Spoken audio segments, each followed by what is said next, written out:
What's up, everybody? Mikhail Casanova here, back with another video. Today we're going to be talking about none other than one of my favorite Tales entries. Not my absolute favorite entry, but one of my favorite entries in the Tales of series, being none other than Tales of Xillia. And today we're talking about the Tales of Xillia Remastered, which recently dropped. It actually dropped on Halloween 2025. I had early access to it, and I wanted to really go back through this game and really give my opinion on it, because it's crazy to think that this came out about a decade ago, a little bit longer than that though. And it's like, wow, it just, as you get older, time just seems to flow like water. And it's like, whoa, 5 years passed, 3 years, 10 years, 20 years. It's kind of crazy. But this is one of my favorite entries, and it's such a favorite entry of mine because I not only love this, but one of my daughters, her first name is Xillia.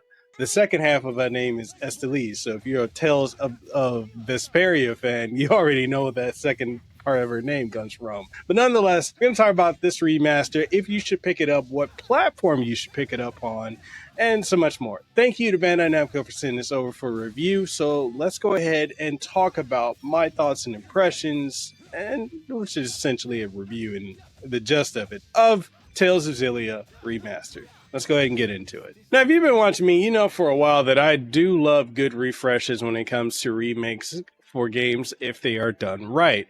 If it's magic. When it's done half-heartedly, well, we're going to talk about that too.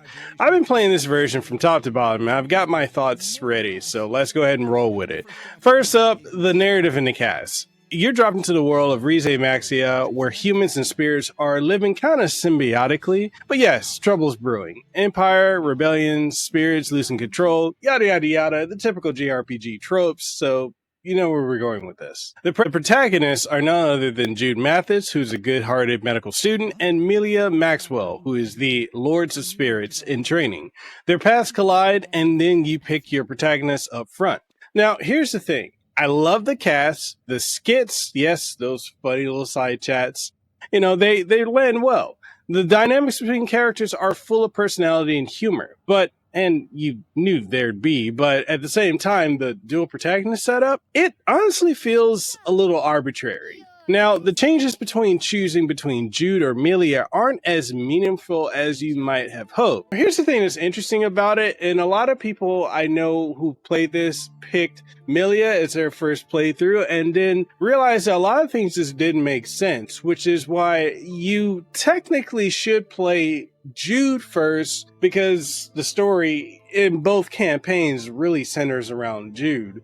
And then you've got Milla if you play her second, or if you just go on YouTube and watch a video of, the parts that you missed with her, you'll get a little bit of a backstory. But there are bigger reveals that expect you to know what they're talking about if you play as Milla before you play as Jude. So just keep that in mind.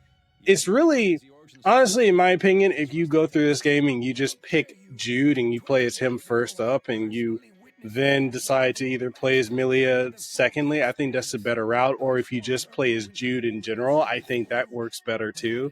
So it's really up to you how you want to approach this. But yeah, it's not a massive divergence if you were to pick one over the other than the fact that more of the story is within Jude's campaign. In many ways, Milla kind of feels like a glorified DLC. I've always kind of thought that about this game, but it's even more true now that I'm playing it well over a decade after original release. Yeah. So we also got to talk about the elephant in the room. Milla's English voice acting. That's why I need to hurry, and you need to go home before they arrest you for trespassing. Oh.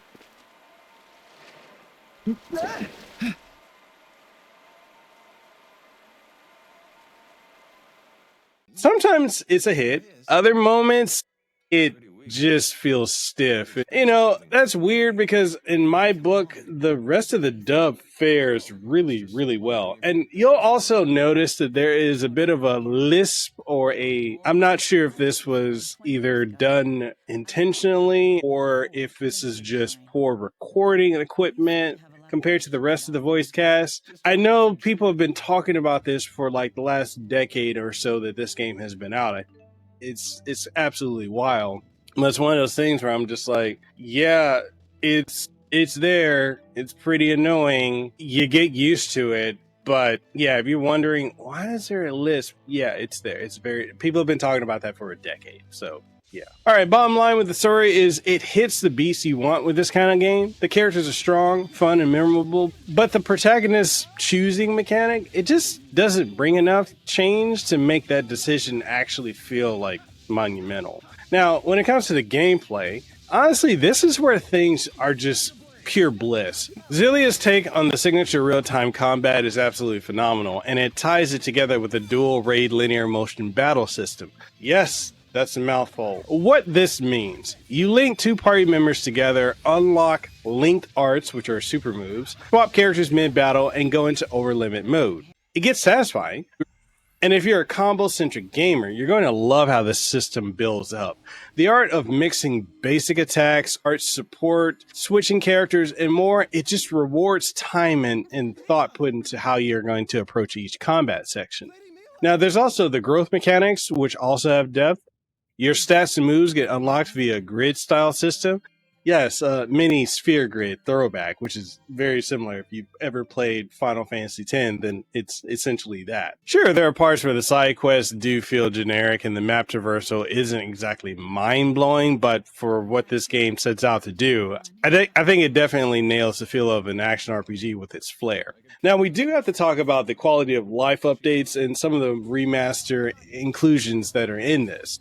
Because this is a remastered version, we've got to talk about what got upgraded. And this is where modern players will be smiling. Autosave? Yeah, it's there. Toggle off random encounters? That's also there.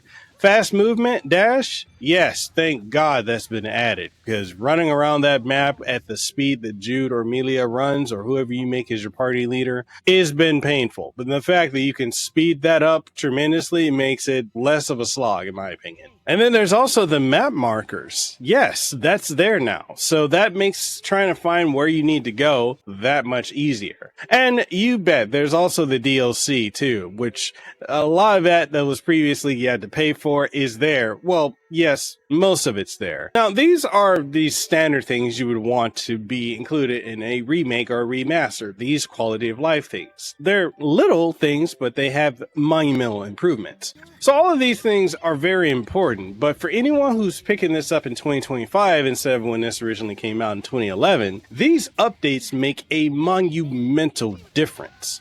They take away a lot of friction, and yes, don't sleep on the fact that you can jump in nearly right away and just enjoy the ride. Like the grade shop, I gotta talk about that because now instead of needing to beat the game to have access to this, you actually can start the game and toggle off anything that you want from the grade shop, which can essentially make this game a cakewalk to just breeze straight through. I didn't do that, but it's there if you want to do that. Overall, the remaster does what it needs to. It ultimately makes a classic accessible because for those of y'all who don't know, this originally used to be a PlayStation 3 exclusive. I've got the collector's edition for the PlayStation 3, and I've also got the sequel, which I guess I can go in a little rant about that. That's something that I thought actually, I think it should have been included, but I think that they're approaching this the same way that they approach Tales of Symphonia Remastered by not including the sequel, Dawn of the New World or Tales of Symphonia 2. They basically did that with this. So you don't get Tales of Xillia 2. While it does require some knowledge of the original, it's in many ways kind of its own thing. So you could easily just play Tales of Xillia 1 and be perfectly fine and not have to worry about anything because it's very self-contained, and 2 deals with a lot of additional things where it's only something I would say pick up and play if you have played Xillia 1 and you just want more of the world and the characters. It's not essentially essential. But it would have been nice if they include this in here. I mean, keep in mind, this is $40 for this game, so I'm not going to cry about that. Like, yeah, it's here. But yeah, it would have been nice if they include that. But I'm thinking maybe they're going to remaster that down the road, or maybe that'll be DLC. I don't know. It's a whole full game, but it's just not here. So if you're looking for 1 and 2 and you're like, hey, how come they didn't include 2? I don't know. Cash grab? It could be. I don't know. But it's not here. All right, so the question many of you are going to have is, who should pick this up? And honestly, if you're a longtime fan of Tales of Xillia, the original, and you want to revisit it with better polish, this is definitely for you. And I have to say this, if you're someone who's looking to pick this up and you're like, hey, what platform should I pick it up on?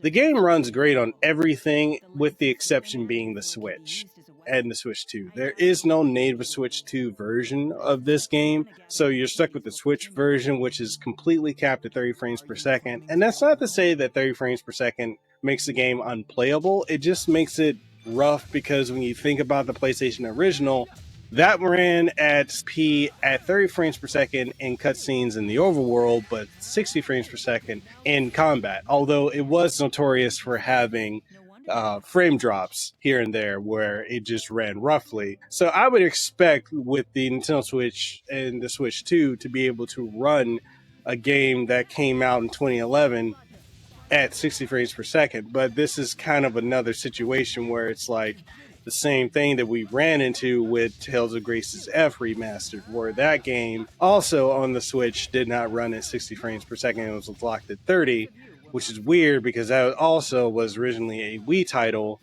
that then became a PS3 exclusive. And then that PS3 exclusive got ported to every other console. And for some reason, they couldn't get it to run at 60 frames per second on the Nintendo Switch, which is weird. And then you also have to factor in the fact that Tales of Vesperia Remastered or Definitive Edition actually came out years ago, like almost 10 years ago. And that game runs at 60 frames per second on the Nintendo Switch. And that's also a game that was originally a 360 title that then got ported in Japan exclusively to PlayStation 3 with a bunch of additional things, and then got ported again to every other platform, and that ran great. So why is it that, and this is my question to Bandai-Namco, many of you might have this question too, but why is it that we, for whatever reason, we can have a game that was an Xbox 360, then ported to PlayStation 3 with upgrades, and then the Switch, that can run in 60 frames per second. But a game that was originally a Wii title that then went to PlayStation 3, then